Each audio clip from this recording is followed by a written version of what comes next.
అందరికీ నమస్కారం. ఒక విష సంస్కృతి క్రియేట్ చేయడానికి, అదేవిధంగా ప్రజల్లో ఒక విషపు బీజాలు నాటడానికి ఇంతకుముందు సీఎంగా ఉండి 2019 నుంచి 24 వరకు సీఎంగా ఉండి ప్రజల చేత చేత్కరించబడి 11 సీట్లకే పరిమితమైన ఒక పులివెందుల ఎమ్మెల్యే జగన్మోహన్ రెడ్డి నిన్న మొన్న చూస్తూ ఉంటే ప్రభుత్వం మీద బురద చల్లడానికి, ప్రజల్లోని ఒక భయాన్ని క్రియేట్ చేయడానికి నంగనాచి కబుర్లు మాట్లాడడం చూస్తూ ఉంటే విడ్డూరం అనిపిస్తుంది. ఎందుకంటే సుమారుగా 2019 నుంచి 24 వరకు కూడా అతను సీఎం అయిన తర్వాత నుంచి కూడా అంబేద్కర్ రాజ్యాంగాన్ని పక్కన పెట్టి రాజారెడ్డి రాజ్యాంగాన్ని ఇంప్లిమెంట్ చేయడానికి పోలీసుల సైతం తన చెప్పు చేతుల్లో ఉంచుకొని ప్రజలందరినీ భయభ్రాంతులను చేసి, ప్రజల మీద హత్యలు చేసి, ప్రజల్లోని ఒక భయానకమైన వాతావరణాన్ని క్రియేట్ చేసి, ఇతగాడు కనుక ముఖ్యమంత్రిగా ఉంటే మేము ఎవరూ కూడా బతకలేము అన్న ప్రజల్లోని ఒక అభిప్రాయం ఏర్పడిందంటే అతను రాజారెడ్డి రాజ్యాంగాన్ని ఎంత క్లియర్గా ఇంప్లిమెంట్ చేస్తాడో మనందరికీ అర్థమవుతుంది. దాని యొక్క పర్యవసానమే చంద్రబాబు నాయుడు గారు లాంటి వాళ్ళు, పవన్ కళ్యాణ్ గారు లాంటి వాళ్ళు, మోడీ గారు లాంటి వాళ్ళు ఈ రాష్ట్రానికి అవసరము, ఈ రాష్ట్ర అభివృద్ధికి అవసరం అనే ఒకే ఒక ఉద్దేశంతో 164 సీట్లు ఎన్డీఏకి ఇచ్చి ప్రజలు ఈరోజు గెలిపించి సీఎం స్థాయిలో మన చంద్రబాబు నాయుడు గారిని, డిప్యూటీ సీఎం స్థాయిలో పవన్ కళ్యాణ్ గారిని కూర్చోబెడితే అది చూసి ఓర్వలేక ఏ రకంగానైనా గవర్నమెంట్ మీద బురద చల్లుదాము, గవర్నమెంట్ని ఇరకాటంలో పెడదాము అని చెప్పి శవ రాజకీయాలు అన్నవి స్టార్ట్ చేసిన పరిస్థితి చూస్తూ ఉంటే జగన్మోహన్ రెడ్డి, పులివెందుల ఎమ్మెల్యే జగన్మోహన్ రెడ్డి నీకు సిగ్గనిపించట్లేదేమో కానీ ప్రజలందరూ కూడా చూసి సిగ్గుపడుతున్నారు. ఎందుకంటే అసలు ఎందుకు ఓడిపోయాము అన్న దాని గురించి వాళ్ళు చర్చించుకోవడం పక్కన పెట్టండి. ఎందుకు ఓడిపోయారన్న సంగతి వాళ్ళందరికీ కూడా తెలుసు.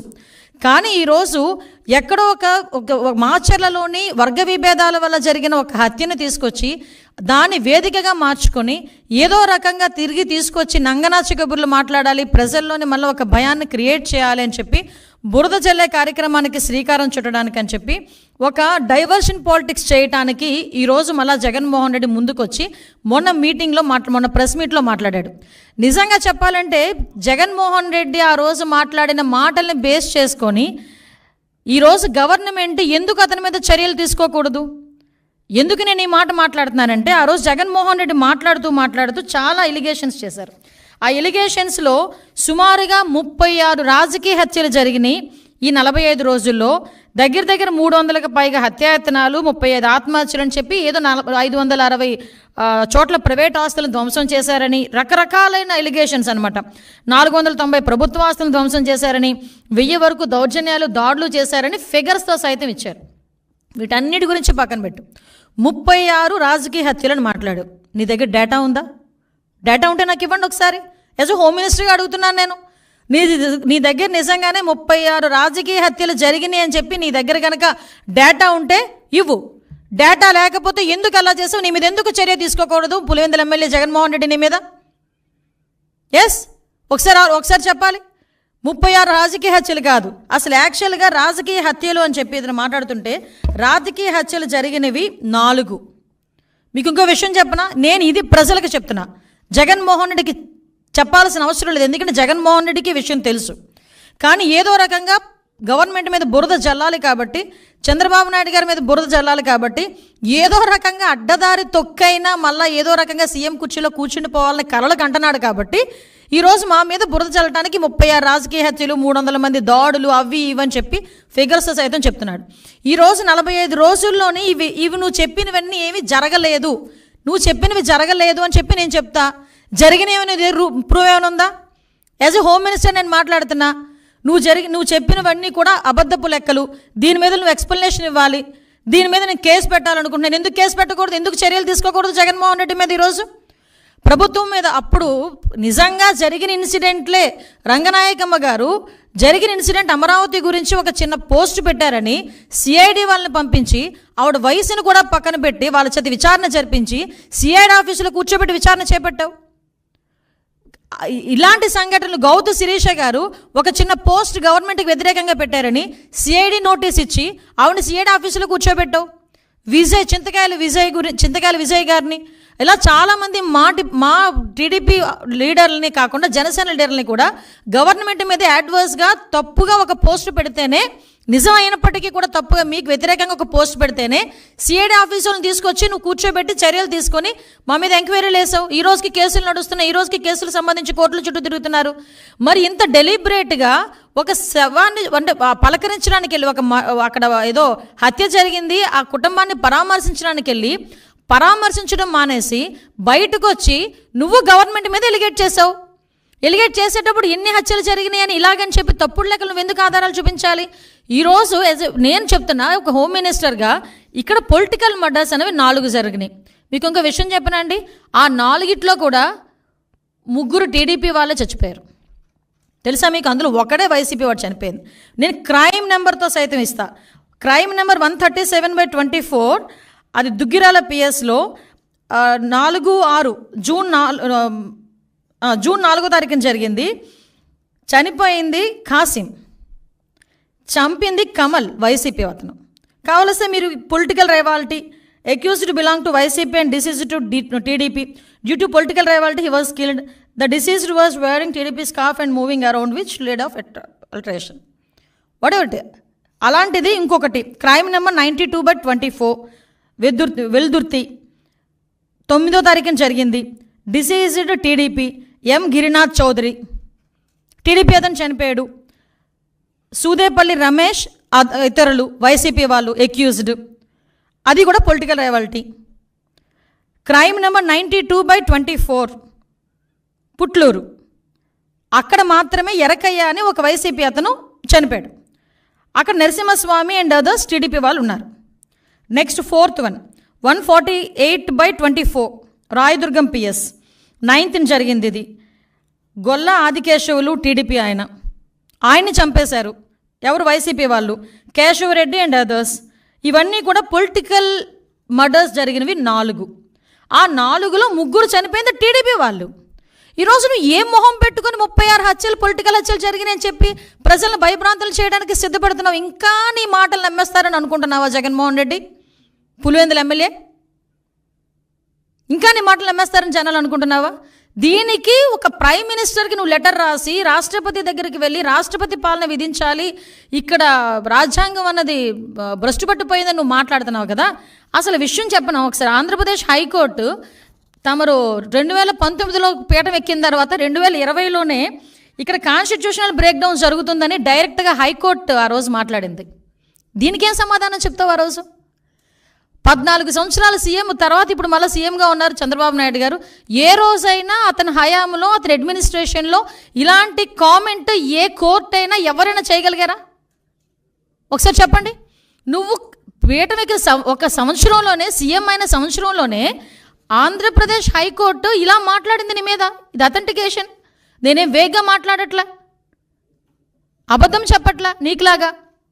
అంటే నువ్వు ఈరోజు పొలిటికల్గా మన కాన్స్టిట్యూషన్ బ్రేక్ డౌన్ అవుతుందని చెప్పి రాష్ట్రపతి పాలన విధించాలని ఏకంగా మాట్లాడుతున్నావంటే నీకు ఎంత తహతహగా ఉందో అధికార పీఠంలో కూర్చుని పోవడానికి నాకు అర్థం. అంటే అధికారం కోల్పోయి నెల రోజులకే ఏ రకంగానైనా దొడ్డిదారిని ఎలా అయినా వెళ్ళిపోవాలని ప్రజల్ని మభ్యపెట్టడానికి నువ్వు చేస్తున్న మైండ్ గేమ్ క్లియర్గా జనాలకు అర్థం కావాలనే ఉద్దేశంతోనే నేను ఈరోజు ప్రెస్ ముందు కూర్చున్నాను. ఈరోజు ఎవడైనా పరామర్శకి వెళ్ళి అమ్మ ఎలా జరిగింది, ఎంతమంది పిల్లలు, ఏంటి నీ పోషణ ఏంటి, నా మనిషివి కదా, నీకు ఎంత కాంపన్సేషన్, పార్టీ నుంచి ఎంత కాంపన్సేషన్ ఇస్తాను, ఇలాంటివి మాట్లాడాలి. అతగాడు ఏం మాట్లాడాడండి? నీకు అమ్మఒడి వచ్చిందా, అమ్మఒడి నేను ఉంటే ఇచ్చేవాడిని, వసతి దీవెని ఇచ్చేవాడిని, ఇప్పుడు చంద్రబాబు నాయుడు గారు అవన్నీ ఇచ్చారా, అవన్నీ అయినాయా, ఇవన్నీ మాట్లాడతాడు ఎవడైనా? మైండ్ దొబ్బిందని తెలుసు. మరీ ఇంతలాగా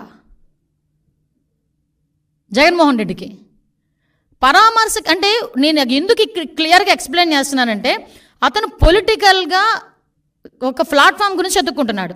దానికి మాచర్ల అనే ఇష్యూని క్రియేట్ చేసుకున్నాడు. వినుకొండ అనే ఇష్యూని క్రియేట్ చేసుకున్నాడు. ఆ వినుకొండలో జరిగిన ఇన్సిడెంట్ గురించి పర్టికులర్గా దాని మీద ఏదో రకంగా వెళ్ళి బురద జల్లాలనే ఉద్దేశంతో అతను వెళ్ళి అక్కడ మాట్లాడాల్సిన మాటలు మానేసి హత్య జరిగిన చోట రషీద్ గురించి మాట్లాడడం మానేసి, రషీద్ గారి తాలూకా కుటుంబం గురించి మాట్లాడడం మానేసి ఫోటోలు చూపిస్తున్నాడు. ఎస్, నేను ఉన్నట్టే ఫోటోలు చూపించావు. ఫోటోలు చూపించినప్పుడు ఏం చెప్పావు? ఎమ్మెల్యే గారి భార్యకి కేక్ తినిపించావు, 10 సార్లు నొక్కి నొక్కి నొక్కి నొక్కి చెప్పావు. మా వాళ్ళు సోషల్ మీడియాలో వేస్తున్నారు, భారతి గారితో ఫోటో ఉంది అతనికి సెల్ఫీ. మరి ఎమ్మెల్యే గారి తాలూకా ఒక్క జిలానీనే హత్య చేశాడు, జిలానీనే అరెస్ట్ చేశారు, మిగతా వాళ్ళందరినీ ఎందుకు అరెస్ట్ చేయలేదు? ఇతనితో ఇంతమంది ఫోటోల్లో ఉన్నారు అని నువ్వు అన్నప్పుడు భారతి గారిని కూడా అరెస్ట్ చేయాలా? నిన్ను కూడా అరెస్ట్ చేయాలి, ఎందుకంటే నీతో కూడా సెల్ఫీ ఉంది. నేను చూపించమంటే చూపిస్తా. భారతి గారితో సెల్ఫీ ఉంది, ఎందుకంటే ఇంతకుముందు మీ పార్టీలో చాలా యాక్టివ్ పార్టిసిపెంట్ కదా. వాళ్ళ మధ్యలో ఉన్న వర్గ విభేదాలతో ఒకరినొకరు అక్కడ చంపుకోవడం అనేది తప్పు. నేను దానికి ఏకీభవించట. చంపుకోవడం అనేది ఎట్టి పరిస్థితుల్లో అంత బ్రూటల్గా చంపడం అనేది తప్పు. ఇమ్మీడియట్గా అరెస్ట్ జరిగింది, రిమాండ్కి పంపించాం. ఎక్కడ కూడా ఎటువంటి ఇబ్బంది కలగకుండా చూసుకున్నాం. నువ్వు వెళ్ళి రెచ్చగొడుతున్నావు, మళ్ళీ అక్కడికి వెళ్ళి వినుకుండా నువ్వు వెళ్ళి అక్కడ రెచ్చగొట్టి నువ్వు మళ్ళీ తిరిగి మాట్లాడితే పరిస్థితి వచ్చిందంటే ఒకసారి నీ తాలూకా మైండ్ సెట్ ఒకసారి ఆలోచించు. నువ్వు మళ్ళీ ఈరోజు ఎంత దారుణం అంటే గవర్నర్ గారి దగ్గరికి వెళ్తావట. ఓ పని చేయండి, గవర్నర్ గారి దగ్గరికి వెళ్ళేటప్పుడు మీరు కూల్చేసిన భవనాలు, అదేవిధంగా ఇక్కడ డీజీపీ ఆఫీస్ పక్కన, ఎందుకు ఈ ఎగ్జాంపుల్ చెప్తున్నానంటే డీజీపీ ఆఫీస్కి కరెక్ట్గా 1 కిలోమీటర్ దూరంలో ఉన్న పార్టీ ఆఫీస్ మీద నువ్వు దాడి చేసావు. ఈరోజు చంద్రబాబు నాయుడు గారు చలో ఆత్మకూరు పెడితే అక్కడికి వెళ్ళి చంద్రబాబు నాయుడు గారి ఇంటి గేట్లకి వెళ్ళి పెద్ద పెద్ద రాడ్లు తాడులు కట్టి బంధించావు. చంద్రబాబు నాయుడు గారి ఇంటి మీదకి నీ తాలూకా ఎమ్మెల్యే ప్రమోషన్ గురించి చంద్రబాబు నాయుడు గారి ఇంటి మీద జోగి రమేష్ వెళ్ళి దాడి చేశాడు. ఇలాంటి సంఘటనలు మా తోట చంద్రయ్య అనే బీసీ వ్యక్తిని జై జగన్ అన్నందుకు పీక కోసి చంపేశావు.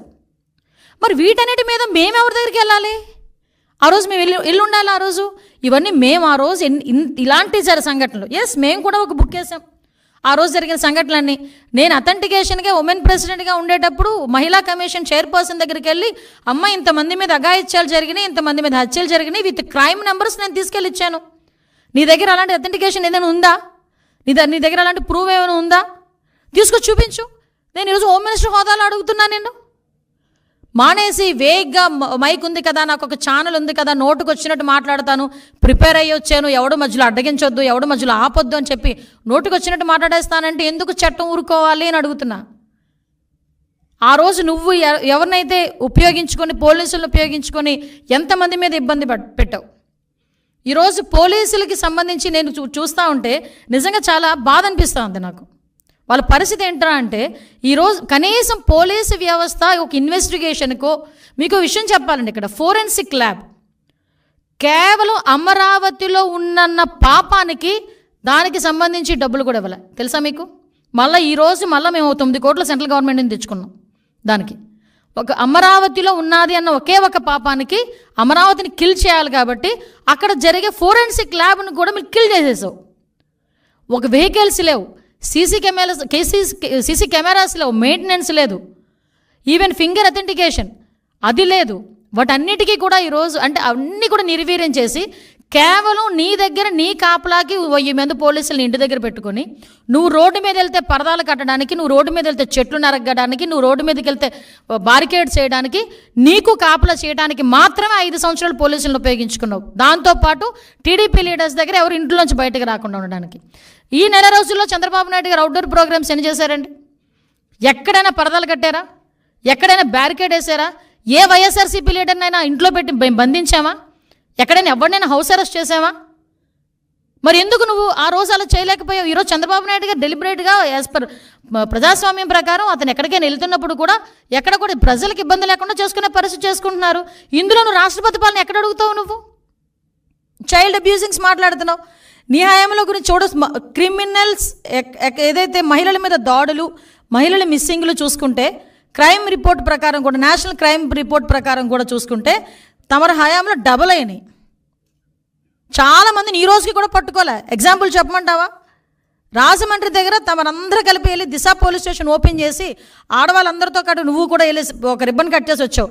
ఆ రోజు సాయంత్రానికి గ్యాంగ్ రేప్ అయిన ఒక అమ్మాయిని ఆటోలో వదిలేస్తే ఈ రోజు వరకు ఆ నిందితులను పట్టుకోలేదు. అంతవరకు ఎందుకయ్యా? తాడేపల్లి నీ ఇంటి దగ్గర ఒక గ్యాంగ్ రేప్ జరిగితే కాబోయే భర్త ముందు భార్యని అత్యాచారం చేస్తే వెంకటరెడ్డి అన్నవాడిని ఈ రోజుకి కూడా పట్టుకోలేకపోయావు. ఆ రోజు 5 సంవత్సరాలకి సరిపోలేదు. ఈరోజు ఎక్కడైనా జరిగిన ఏ ఇన్సిడెంట్లోనైనా చైల్డ్ అబ్యూజింగ్స్లో ఇమ్మీడియట్గా మేము అరెస్ట్ చేసి పోక్సో యాక్ట్ కింద వాళ్ళని లోపల పెట్టి రిమాండ్కి పంపించి ఇమ్మీడియట్గా స్పెషల్ కోర్టులు కూడా ఏర్పాటు చేసి వాళ్ళకి అతి తొందరగా శిక్ష పడేటట్టు కూడా చంద్రబాబు నాయుడు గారు ఆదేశాలు జారీ చేశారు. జగన్మోహన్ రెడ్డి నిన్ను ఒకటి అడుగుతున్నా, లాస్ట్ 5 సంవత్సరాలు సీఎంగా ఉన్నావు కదా, రమ్య హత్య కేసు గురించి నువ్వు మాట్లాడలే, స్నేహలత హత్య కేసు గురించి మాట్లాడలే, ఆఖరికి అనూష హత్య కేసు గురించి నువ్వు మాట్లాడలే, నీ నియోజకవర్గంలో జరిగిన నాగమ్మ హత్య కేసు గురించి కూడా నువ్వు ఏ రోజైనా మాట్లాడేవా నోరిప్పి? బట్ మా సీఎం గారు మొన్న రీసెంట్గా చీరాల్లో ఒక హత్య జరిగితే ఇమీడియట్గా నన్ను అక్కడికి పంపించి 36 గంటల్లో నిందితులను పట్టుకుని అమ్మాయికి ఎక్స్గ్రేషియా కూడా ఇచ్చొచ్చాం. ఇప్పుడు కూడా చైల్డ్ అబ్యూజింగ్స్ ఎక్కడైనా జరుగుతున్నాయి, చిన్నపిల్లల మీద అఘాయిత్యాలు జరుగుతున్నాయి అని సంఘటన తెలిసిన వెంటనే నాకన్నా ముందు ఆయన స్పందిస్తున్నారు, ఆయన మాట్లాడుతున్నారు పోలీస్ డిపార్ట్మెంట్ వాళ్ళతో. అది అడ్మినిస్ట్రేషన్ అంటే. అసలు ఏ రోజు కూడా ఈవెన్ గాంజా మీద కానీ చిన్నపిల్లల మీద హత్యలు రేపుల మీద కానీ ఏ రోజైనా హోమ్ డిపార్ట్మెంట్ని కూర్చోబెట్టి ఒక రివ్యూ అయినా చేసావా? నువ్వు ఈరోజు లా అండ్ ఆర్డర్ గురించి మాట్లాడుతూ ఉంటే, నీతులు చెప్తా ఉంటే సిగ్గు అనిపించట్లేదా? మేము సిగ్గుపడాలా ఈరోజు?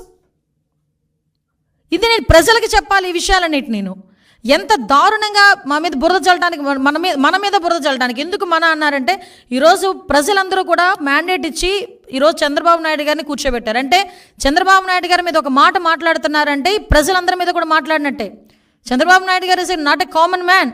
సీఎం ఆయన, రాష్ట్ర ముఖ్యమంత్రి, ప్రజల చేత ఎన్నుకోబడిన రాష్ట్ర ముఖ్యమంత్రి. మీకు ప్రూవ్ ఉంది, మాట్లాడండి, మేము సరిదిద్దుకుంటాం. ఎస్, ఇది ఇలా జరుగుతుంది, మీరు చెప్పండి, నిజమైతే కనుక మేము యాక్షన్ తీసుకుంటాం. యాక్షన్ తీసుకోకపోతే మీరు మాట్లాడండి. అంతేగాని ఒక వర్గ విభేదాల మధ్యలో జరిగిన వినుకొండ ఇష్యూని బేస్ చేసుకొని ఈరోజు ఒకసారి అక్కడికి వచ్చి కూర్చొని నేను నాకు నోటుకు వచ్చినట్టు మాట్లాడతానని మాట్లాడి దాన్ని ప్లాట్ఫామ్ కింద తీసుకొని జగన్మోహన్ రెడ్డి ఉండుంటే వసతి దీవెన వచ్చేది. అరే అసలు నువ్వు ప్రమోషన్ ఏంటి నాకు అర్థం కాదు. జగన్మోహన్ రెడ్డి వచ్చింటే వసతి దీవెన వచ్చేది, జగన్మోహన్ రెడ్డి వచ్చింటే అది వచ్చేది, జగన్మోహన్ రెడ్డి ఇది వచ్చేది అని నువ్వు ఒక ప్లాట్ఫామ్ క్రియేట్ చేసుకుని దాని దగ్గర మాట్లాడడానికి ప్రయత్నం చేస్తున్నావు తప్పించి నిజంగా ఒక కన్సెంట్తో మాట్లాడే పరిస్థితి ఎక్కడ కూడా కనిపించలే. అంత దూరం వచ్చావు, ఫోటోలు చూపించావు, అది చేసావు, ఇది చేసావు, నీ నాయకుడు అంటున్నావు, నీ కార్యకర్త అంటున్నావు, నీ దగ్గర బోల్డ్ ఆస్తుంది, రూపాయి ఎందుకు ఇవ్వలేకపోయావు?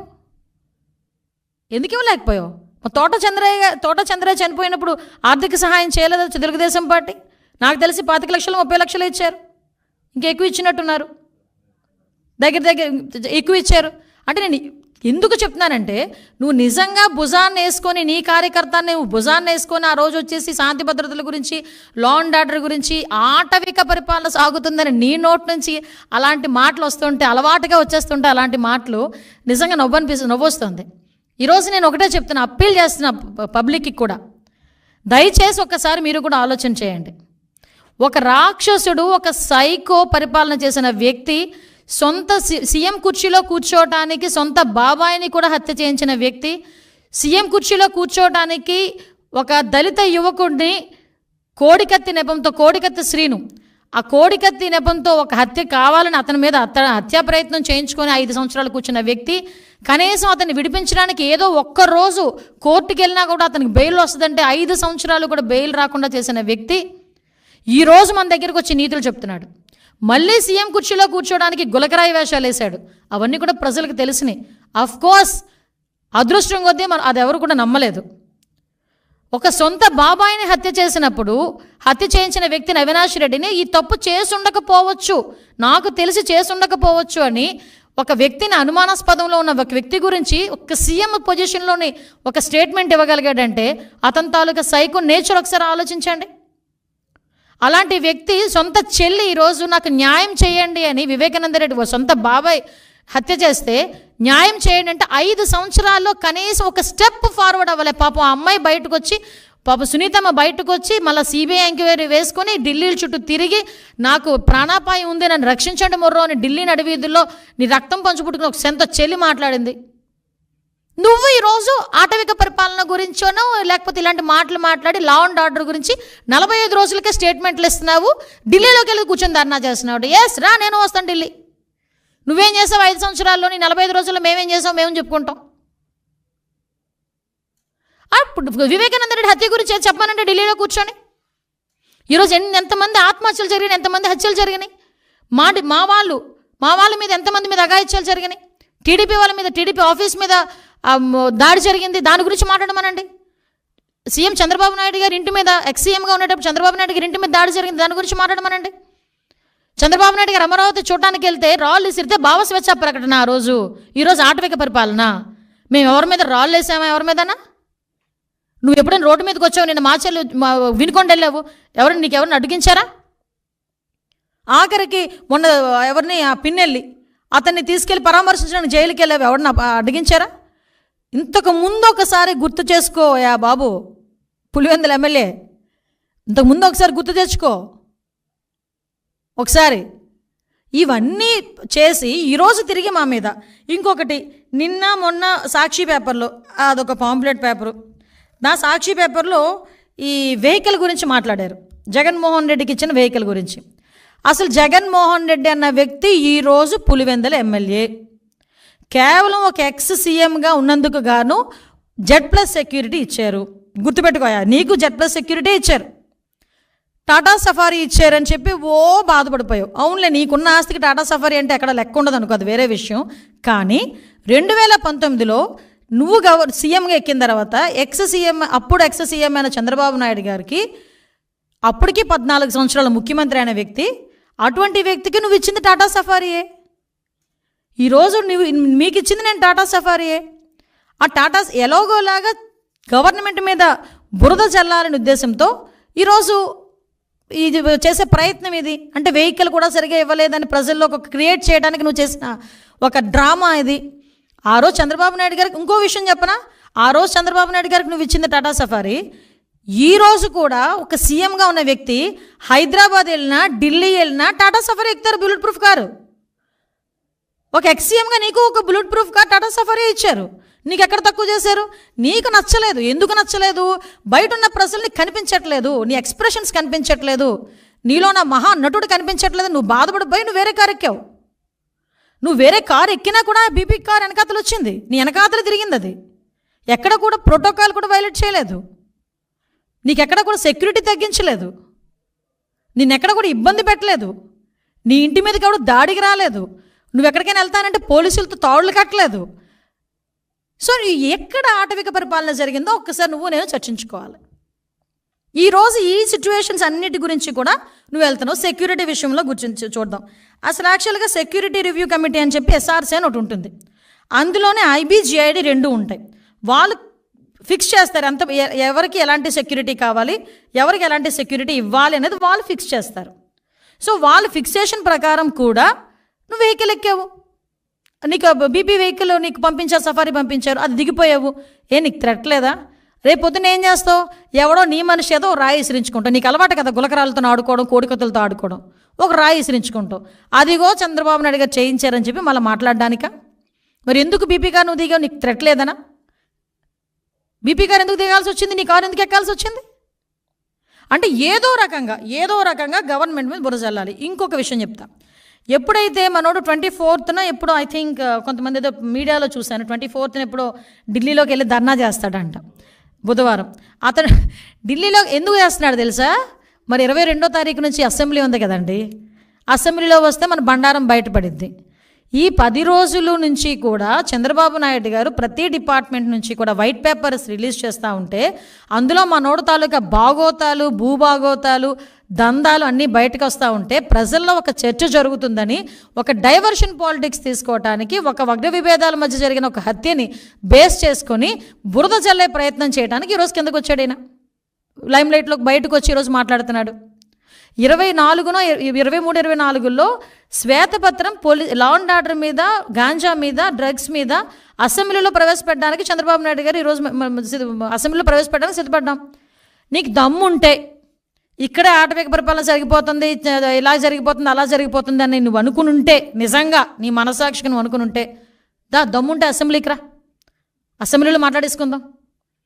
నువ్వు వెళ్ళి ఆ రోజు వెళ్ళి అసెంబ్లీ అయిపోయిన తర్వాత కూడా ఢిల్లీకి వెళ్ళొచ్చు. అసెంబ్లీ పీరియడ్లోనే ఢిల్లీకి వెళ్ళాల్సిన అవసరం ఏం లేదు కదా. ఉన్న పట్టుమనున్న 11 మందిని, నీతో కలిపి 11 మందిని కూడా ఎందుకు అటువైపు తిప్పేది? రమ్మని అసెంబ్లీకి, వాళ్ళకి అసెంబ్లీకి వెళ్ళాలి. నా దాస్తోనే కదా ఎమ్మెల్యేలకి నెగ్గేది. రమ్మని అసెంబ్లీకి కూర్చోండి, అసెంబ్లీలో చంద్రబాబు నాయుడు గారు చెప్తారు, అందులో ఒకటి అబద్ధం అని కానీ ఒకటి నిజం లేదని కానీ ఏదైనా ఒకటి చెప్పమానండి దమ్ముంటే. నేను ఛాలెంజ్ విసురుతున్నా, రా అసెంబ్లీకి రా నీకు దమ్ముంటే. ఈరోజు నీ మీద నువ్వు ఇన్ని అబద్ధాలు మాట్లాడుతుంటే నేను ఒకటే అడుగుతున్నా, అక్కడ జగన్మోహన్ రెడ్డి అవనేయండి, వేరేవాడు ఎవడైనా అవనేయండి, గవర్నమెంట్ మీద తప్పుడు ఆరోపణలు చేస్తే కేసులు పెట్టడానికి కూడా వెనుకాడం, చట్టపరమైన చర్యలు తీసుకోవడానికి కూడా ఎట్టి పరిస్థితులను వెనుకాడం. ఎవడైనా సరే, అక్కడ జగన్మోహన్ రెడ్డి, పులివెందుల ఎమ్మెల్యే జగన్మోహన్ రెడ్డి ఉన్నాడా, సమ్ ఎక్స్ ఉన్నాడా మాకు అనవసరం. ఎందుకు ఒకటే చెప్తున్నా, RRR గారు ఉన్నారండి, రఘురామకృష్ణరాజు గారు, ఎందుకు ఆ రోజు నువ్వు తీసుకెళ్ళి కొట్టించి చంపించేద్దామని కూడా ఆలోచన చేసి రకరకాలైన విన్యాసాలు చేసి అతను తీసుకెళ్ళి అరెస్ట్ చేసావు? ఒక ఎంపీని, సిట్టింగ్ ఎంపీని. TV5 మూర్తి గారు ఉన్నారు, ఆయన మీద ఎందుకు రాజద్రోహం కేసు పెట్టావు? అసలు రాజద్రోహం కేసు అన్నదే లేదు. అసలు యాక్చువల్గా రాజద్రోహం కేసు అనేది నువ్వు చెప్పినట్టు నువ్వు పెట్టినట్టు ఉంటే కనుక ఫస్ట్ ఈరోజు కేసు బుక్ చేయబోయేది రాజద్రోహం కేసు నీ మీదే ఫస్ట్ బుక్ చేయబోయేది. ఆ రోజు ప్రతి ఒక్కరి నోళ్ళు నొక్కి డిపార్ట్మెంట్ని తొత్తుల కింద వాడుకొని ఈరోజు తిరిగి చంద్రబాబు నాయుడు గారి మీద, ఎన్డీఏ కూటమి మీద బురద చల్లి నేను గవర్నర్ దగ్గరికి వెళ్తాను, గవర్నర్ గారి దగ్గరికి ఇవన్నీ కాదు నేను కొన్ని ఇస్తాను. నాగమ్మ హత్య కేసు గురించి ఏమైందో చెప్పు. నాగమ్మ ఫ్యామిలీ దగ్గరికి వెళ్ళగలిగావా? పులివెందెల్లో నాగమ్మని హత్య చేశారు, ఎందుకు నీ కోట్లు వేసిందే కదా పాప నాగమ్మ, కనీసం ఇంటికైనా వెళ్ళగలిగావా? పోనీ సీఎం స్థాయిలో వెళ్ళలేకపోయావు, మరి మొన్ననే వెళ్ళలేకపోయావా? ఒక్కళ్ళ గురించి మాట్లాడలేక, ఒక్కళ్ళ గురించి ఏంటది దానికి కనికరం చూపించకుండా, కన్సర్న్ చూపించకుండా ఈరోజు రాజకీయంగా ఏదో రకంగా బురద చల్దామని నోటికి వచ్చినట్టు మాట్లాడుతున్నాం. మేము ఒకటే చెప్తున్నా, ఈరోజు గాంజా విషయంలో మొన్న మన వినుకొండ ఇష్యూలో కూడా వాళ్ళ ఎక్స్ఎమ్మెల్యే చెప్పాడు గంజాయి మత్తులో చంపాడని. ఈరోజు జరుగుతున్న ప్రతి ఇన్సిడెంట్కి వెనకాతల గంజా అన్నది బేస్ అయిపోయింది. ఆ 5 సంవత్సరాల కాలంలో గంజాయిని అనకూడదు కానీ ఒక రాష్ట్ర పండుగ పండించారు వీళ్ళు. విపరీతంగా విచ్చలవిడితనం పెరిగిపోయింది. ఒకసారి మొన్న ఎప్పుడో బయటకు వచ్చి అంటాడు విషపు బీజాలు ఏదో సంథింగ్ విషపు బీజాలు నాటుతున్నారని ఏదో మాట్లాడాడు. అరే ఆల్రెడీ నువ్వు నాటేసావు విషపు బీజాలు, 5 సంవత్సరాలకి 5 సంవత్సరాల ముందే నువ్వు నాటేసావు విషపు బీజాలు లాస్ట్ 5 ఇయర్స్లో. దాని తాలూకు అవశేషాలు ఇప్పుడు కొన్ని బయటపడుతున్నాయి. వాటిని ప్రక్షాళన చేసుకోవాల్సిన బాధ్యత మా మీద ఉంది. డిపార్ట్మెంట్ కూడా ప్రస్తుతం వరకు ఏమైపోయిందంటే, ఇంతవరకు డిపార్ట్మెంట్ కూడా కొంతమంది ఇప్పటికీ పరదాలు కట్టడానికి బారికేడ్లు వేయడం పరిస్థితి అయిపోయింది. అది కాదు, వాళ్ళు కూడా రంగంలో దిగుతున్నారు డిపార్ట్మెంట్ వాళ్ళందరూ. ఎస్పీల గురించి ఎంత ధైర్యం ఉంటే ఎస్పీల గురించి పేర్లు పెట్టి మాట్లాడతాడండి. ఆవిడ రెడ్డెడ్ మంచోడట, తర్వాత వచ్చిన శ్రీనివాస్ మంచోడు కాదంట ఆ పల్నాడు ఎస్పీల గురించి. అంటే ఇక్కడ ఎంత విషయాన్ని కక్కాలని చూస్తున్నాడో ప్రజలందరూ కూడా అర్థం చేసుకోవాలి. దయచేసి ఒకటే చెప్తున్నానండి, ఈరోజు రాజారెడ్డి రాజ్యాంగాన్ని ఆ రోజు అమలుపరిచి ఈరోజు చంద్రబాబు నాయుడు గారు యాజ్ పర్ రూల్ ప్రకారం వెళ్తూ ఉంటే మాట్లాడుతున్నాడు. సంక్షేమ కార్యక్రమాలు అమలు చేయలేదు, దానికి వేరే ప్లాట్ఫామ్ ఉంది, వేరే రకంగా మాట్లాడుకోవచ్చు. ఇది ఎందుకు రెండు కలిపేసి నాన్న రచ్చ చేసేసి ఏదో రకంగా నీ ఫ్రస్ట్రేషన్ అందరూ బయటపడేసుకుంటాం. నేను మాత్రం ఒకటే చెప్తున్నానండి, ఎవరైనా సరే గవర్నమెంట్కి వ్యతిరేకంగా కాదు, గవర్నమెంట్ని టార్గెట్ చేస్తూ తప్పుడు సమాచారాలతో మాట్లాడితే గనక అది జగన్మోహన్ రెడ్డి అవనేయండి, ఏ రెడ్డి అవనేయండి, ఎవడైనా అవనేయండి, చట్టపరమైన చర్యలు తీసుకోబడతాయి. చట్టపరంగా వాళ్ళ మీద చర్యలు తీసుకుంటామని క్లియర్గా మాత్రం చెప్తున్నాం.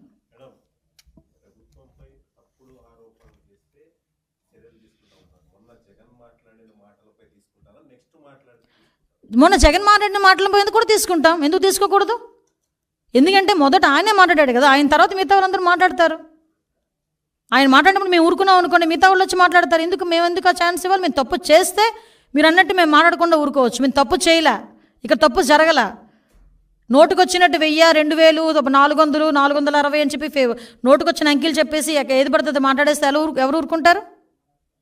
ఊరుకోవాల్సిన అవసరం లేదు కదా.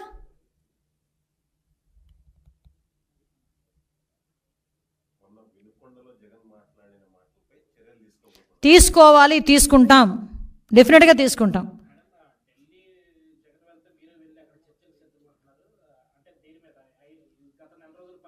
కాదండి, లాస్ట్ 5 years గురించి కూడా మాట్లాడాలి కదా. నేను ఏమంటానంటే, ఇది 45 రోజుల విషయం గురించి మాట్లాడుతున్నావు. బాబాయ్ హత్య కేసు నుంచి కోడికత్తి శ్రేణి దగ్గర నుంచి మొదలు పెట్టుకుందాం. అంతకుముందు నుంచి నీ తాలూకా నేర చరిత్ర అంతా తీయట్లే, సంతోషించు. నీ తాలూకా నేర చరిత్ర అప్పటి నుంచి తీసుంటే కనుక గ్రంథాలు అవుతాయి. నేను రెడీ. అరే దేనికి నేను భయపడాలి? యాజ్ పర్ రూల్ ఈ రోజు వరకు ఎక్కడైనా చైల్డ్ అబ్యూజింగ్ జరిగిన చోట కానీ, హత్యలు జరిగిన చోట కానీ ప్రతి దగ్గర కూడా వెంటనే ఇమ్మీడియట్గా అరెస్టులు చేసి రిమాండ్కి పంపించారు. పోక్సో యాక్ట్ సంబంధించి ప్రత్యేక కోర్టులు చిన్నపిల్లల మీద జరిగిన అఘాయిత్యాల మీద ప్రత్యేక కోర్టులు ఏర్పాటు చేస్తామని సాక్షాత్తు మన సీఎం గారు బయటకు చెప్పారు. దీని మీద ఎంత ధైర్యం ఉంటే ఈరోజు ఒక సీఎం గారు ఈరోజు వైట్ పేపర్ రిలీజ్ చేయాలండి? లా అండ్ ఆర్డర్ విషయంలో మేము తప్పు చేయలేదు కాబట్టి లాస్ట్ గవర్నమెంట్లో జరిగిన సిచ్యువేషన్స్ అన్నింటిని ఎక్స్ప్లెయిన్ చేయాలి. ఈరోజు బీసీలు కేవలం 300 మందిని హత్య చేశారు. దాని గురించి వస్తాడు రాడు కనుక్కోండి ఒకసారి. ఎస్సీలను ఎంతమందిని ఇబ్బంది పెట్టాడు, బీసీలను ఎంతమందిని ఇబ్బంది పెట్టాడు.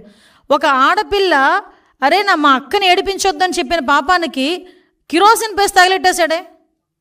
పేరుచేరలోని ఇదే వైఎస్ఆర్సీపీ నాయకుడు ఒక మైనర్ బాలికని వ్యభిచార కూపంలోకి పంపించాడు. 6 నెలల తర్వాత ఆ పిల్ల ఇంటికి చేరి అలోలక్షణం ఏడిస్తే ఇవి ఆ రోజు అప్పటి వరకు కూడా చర్యలు లేవు. ఒకరిని కూడా అరెస్ట్ చేయలేదు. ఇలాంటివి సంఘటనలు చాలా ఉన్నాయి. మేము చెప్పాలంటే ఎక్కడ కూడా ఏమీ దొరకట్లేదని ఒక్క వినుకొండ ఇష్యూని చేతిలో పట్టుకొని ఏదో రాద్ధాంతం చేయడానికని చూసి అక్కడేమో కన్ఫ్యూజన్ క్రియేట్ చేస్తున్నాడు. వాళ్ళతో ఫోటోలు ఉన్నాయి, వీళ్ళతో ఫోటోలు ఉన్నాయని. నేను చూపించిన లాస్ట్ 5 సంవత్సరాల్లోని జరిగిన ప్రతి క్రైమ్లోని కూడా జగన్మోహన్ రెడ్డితో ఒక ఫోటో ఉంటుంది వాళ్ళది. ప్రతి క్రైమ్లోని జగన్మోహన్ రెడ్డిని అరెస్ట్ చేయాలి అతను చెప్పినట్టు కనుక చేస్తే. ముఖ్యంగా వివేకానంద రెడ్డి హత్య కేసులోనే చేయాలి ఆయన్ని కూడా.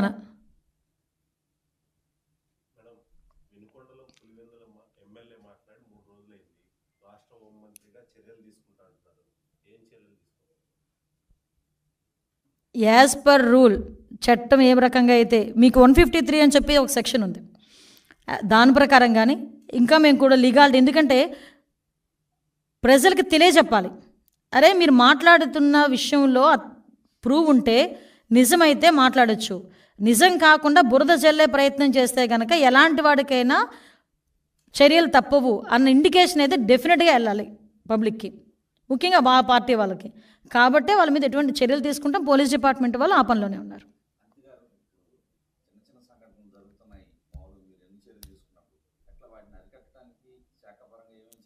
ఎస్ నిజమేనండి. ఇప్పుడు మీరు అబ్జర్వ్ చేశారో లేదో, చిన్నపిల్లలు నేను మొన్న కూడా చెప్పాను, చిన్నపిల్లల అబ్యూజింగ్స్ గురించి మేము చాలా డీప్గా దాని మీద అనాలిసిస్ చేసుకున్నాం. అనాలిసిస్ చేసుకుంటే ఫర్ ఎగ్జాంపుల్ ఒక 10 సంఘటనలు జరిగినాయి అనుకోండి, 10 సంఘటనలోని కూడా 10 సంఘటనలు కూడా నియర్ బై పక్కింటి వాళ్ళు కానీ, వాళ్ళతో బాగా క్లోజ్ అసోసియేషన్లో ఉన్న వాళ్ళు కానీ, వాళ్ళ తాతలు వరసలు వాళ్ళ రిలేషన్స్ కానీ వాళ్ళే ఎక్కువగా ఇలాంటి అఘాయిత్యాలకి పాల్పడడం ఒక ఎత్తు అయితే, ఎక్కువ మేజర్గా కల్తీ మద్యం తాగి మద్యం మత్తులోని గంజాయి మత్తులోని మాత్రమే ఇలాంటి సంఘటనలు జరుగుతున్నాయి. సో దాన్ని ఏ విధంగా అరికట్టాలి, దాన్ని ఏ విధంగా అవేర్నెస్ క్రియేట్ చేయాలనే ఉద్దేశంతో లాస్ట్ టైం చెప్పాము నార్కోటిక్ టాస్క్ ఫోర్స్ గంజాయి విషయంలోని మేము ఏర్పాటు చేస్తున్నాం. అట్ ద సేమ్ టైం ఒక అవేర్నెస్ క్యాంప్ క్రియేట్ చేయడానికి ఒక స్పెషల్ డ్రైవ్ విత్ మన women and child welfare, education department, home department కలిపి ఒక స్పెషల్ డ్రైవ్, ఒక 1 వీక్ 10 డేస్ స్పెషల్ డ్రైవ్ తీసుకుంటాం. ఆ స్పెషల్ డ్రైవ్లో ఐపీఎస్ ఆఫీసర్స్ ఇంక్లూడింగ్ నేను కూడా కొన్ని స్కూల్స్కి వెళ్ళి పిల్లలతో వాళ్ళతో మాట్లాడి వాళ్ళకి అవేర్నెస్ క్రియేట్ అయ్యే విధంగా మేము చర్యలు తీసుకుంటాం.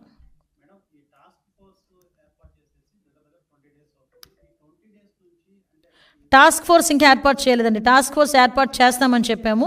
1 or 2 డేస్లో టాస్క్ ఫోర్స్ ఏర్పాటు చేసేస్తాము. దానికి స్పెషల్గా ఒక ఆఫీసర్ని అలాట్ చేయాలి, స్పెషల్ ఆఫీసర్ని అలాట్ చేయాలి, ఒక ఐపీఎస్ ఆఫీసర్ని అలాట్ చేయాలి, డిఎస్పీ స్థాయిలో అడిషనల్ ఎస్పీ స్థాయిలో వ్యక్తులను అందులో అలాట్ చేయాలి. దీనికి ఒక లీగాలిటీ ప్రకారం చేయాలి కాబట్టి దానికి ఒక టైం తీసుకుంటున్నాం అంతే. అది డెఫినెట్గా జరుగుతుంది. At the same time within 1 week 4-5 డేస్లో 2 డేస్లో టోల్ ఫ్రీ నెంబర్ వస్తుంది. దానికి ఇంటర్నల్గా ఇక్కడ మనకి బిఎస్ఎన్ఎల్ కానీ దేనికైనా టైప్ చేయాలి. ఓవరాల్గా టోల్ ఫ్రీ నెంబర్ కూడా ఒక 4-5 డేస్లో టోల్ ఫ్రీ నెంబర్ కూడా ఇస్తాం. డీజీ స్థాయి అధికారి, అడిషనల్ డీజీ స్థాయి అధికారి వస్తారు, ఒక ఐజీ స్థాయి అధికారి వస్తారు.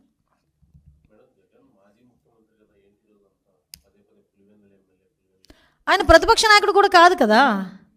సో నేను ఎందుకు, ఆయన ఎమ్మెల్యేనే కదా ఇప్పుడు, అందుకే ఎమ్మెల్యే అన్నాను.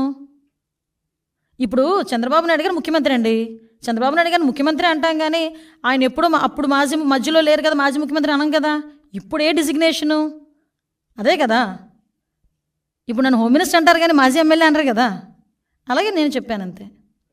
ఆయన ప్రతిపక్ష నాయకుడు కాదు, ప్రస్తుతం MLA, Pulivendula MLA. Any doubt?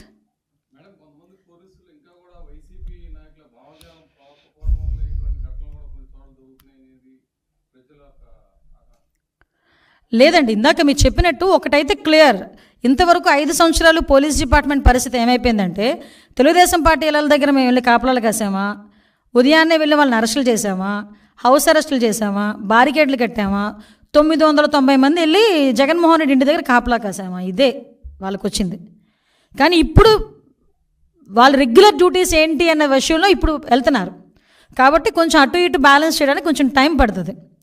నాకు తెలిసి స్ట్రీమ్ లైన్లోకి వచ్చారు పోలీస్ డిపార్ట్మెంట్ అంతా. కాకపోతే లాస్ట్ 5 సంవత్సరాలు పోలీస్ వ్యవస్థని నిర్వీర్యం చేసి పాడేశాడు.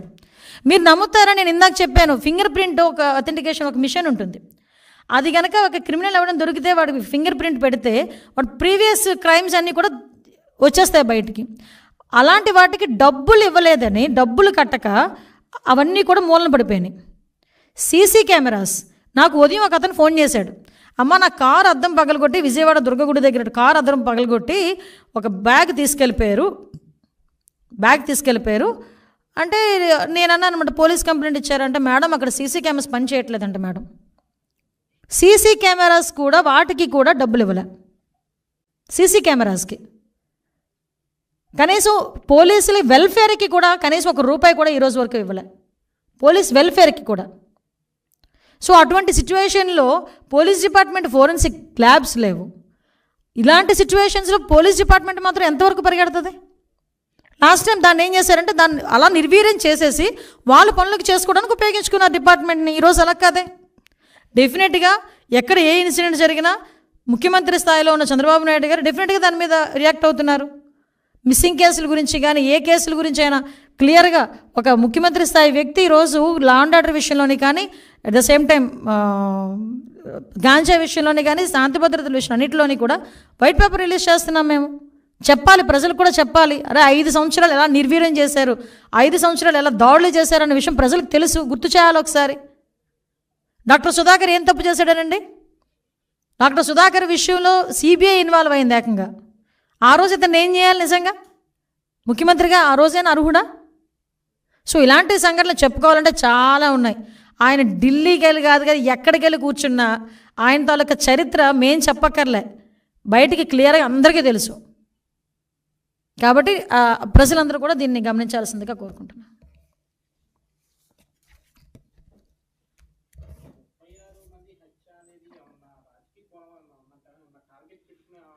లేదండి, ఆయన నోటుకు వచ్చింది మాట్లాడాడు. ముందు 31 అన్నాడు. మనం అంత బుర్రలేదు, ఏదో నోటుకు వచ్చి మాట్లాడేసి బుర్ర అంటించేద్దాం, తర్వాత వాళ్ళే కొడుకుంటారు అనే ఫీలింగ్లో ఉంటాడు జగన్మోహన్ రెడ్డి ఇప్పుడు కూడా. ముందు 31 అన్నాడు, క్లియర్గా చూడండి. అది వెనకాత నుంచి కాదు 36 అని ఎవరు ఇంటిచ్చారు. 36 అన్నాడు. 36 రాజకీయ హత్యలు అంట. చెప్పమనండి, ఎక్కడ రాజకీయ హత్యలు ఏమి ఉన్నాయి? 1000 మంది 1000 బిల్డింగ్లో కూలగొట్టేశారు, ఏంటది రెడ్ బుక్ ఓపెన్ చేసేశారు, ఈ రకంగా మాట్లాడాడు. క్లియర్గా ఉంది కుట్ర ఆలోచన. అతగాడు ఏమనుకుంటాడంటే, నేను ఏం చెప్పినా ప్రజలు నమ్మేస్తారు, లా అండ్ ఆర్డర్ విషయంలోనే కనుక ఇలా పదే మాట్లాడితే కనుక ప్రజలు నమ్మేస్తారు అనుకుంటున్నాడు. నేను చెప్తున్నాను కదండి, గవర్నర్ని కాదు రాష్ట్రపతి గారిని కలిసేటప్పుడు కూడా ఒకటే విజ్ఞప్తి చేస్తున్నా పులివెందుల ఎమ్మెల్యేకి, అయ్యా వివేకానంద రెడ్డి హత్య గురించి అందరి గురించి ఎందుకు, మీ బాబాయ్ సొంత హత్య గురించి ఏదో కనుక్కో ఒకసారి వెళ్ళి గవర్నర్ గారి దగ్గరికి వెళ్ళి. నేను కాదని చెప్పట్లే, వెళ్ళి లాస్ట్ 5 సంవత్సరాల్లో జరిగిన సంఘటనల గురించి కూడా మాట్లాడు, నీ హయాంలో జరిగిన క్రైమ్ గురించి కూడా మాట్లాడు. ఒక వర్గ విభేదాల వల్ల జరిగిన హత్యను తీసుకొచ్చి రాజకీయ కోణం పెట్టించి టీడీపీ వైఎస్ఆర్సీపీ అని చెప్పి ముద్రేసి దాన్ని బేస్ చేసుకొని ఈరోజు శాంతి భద్రతలు కరువైపోయాయని చెప్పి మాట్లాడి గవర్నర్ గారి దగ్గరికి, ప్రధానమంత్రి దగ్గరికి, రాష్ట్రపతి దగ్గరికి వెళ్తున్నారంటే ఒక్కసారి ఆలోచన చేసుకోవాలి. డీసీపీ ఆఫీస్ పక్కన ఉంచుకొని ఈ టీడీపీ ఆఫీస్ మీద పెడతారంట. పట్టాభి గారి ఇంటికి వెళ్ళి ధ్వంసం చేస్తారు, పట్టాభి గారి ఇల్లు ధ్వంసం చేస్తారు, మా తెలుగుదేశం పార్టీ వాళ్ళ మీద దాడులు చేస్తారు, కొడతారు, చంపుతారు, ఇవన్నీ చేశారు. వీళ్ళు వెళ్ళి ఈరోజు ఏదో నంగనాచాశాలు వేస్తారంటే ఎవరు ఊరుకుంటారండి? ఎస్, ఎగ్జాక్ట్లీ అదే కుట్ర. వాళ్ళు ఎలా ఫీల్ అవుతున్నారంటే, శాంతి భద్రతలు లేవు అనేది క్రియేట్ చేసేస్తే సెంట్రల్ గవర్నమెంట్కి ఇలాంటివన్నీ ఎవడో ఎందుకు పనికి మనలోడి చేత 2-3 ట్విట్టర్లో వేయించుకుంటాడు, ప్రజలందరూ ఇలాగే చేసేస్తున్నారు, ఇలాగే జరిగిపోతుందని చెప్పేసి ఒకటి క్రియేట్ చేసేసి దాన్ని వాడుకుందామని అనుకుంటున్నాడు. అంతకు మించి ఇక్కడ చంద్రబాబు నాయుడు గారి పరిపాలన ఎలా ఉంటుందో అందరికీ తెలుసు. తీసుకోవాలి, డెఫినెట్గా తీసుకుంటాం. అందుకే కదా ఇందాక చెప్పాను, గవర్నమెంట్ మీద తప్పుడు ఆరోపణలు ఎవరైనా చేసినా వాళ్ళు శిక్షకు అర్హులు, కంపల్సరీగా చట్టపరమైన చర్యలు తీసుకోబడతాయి.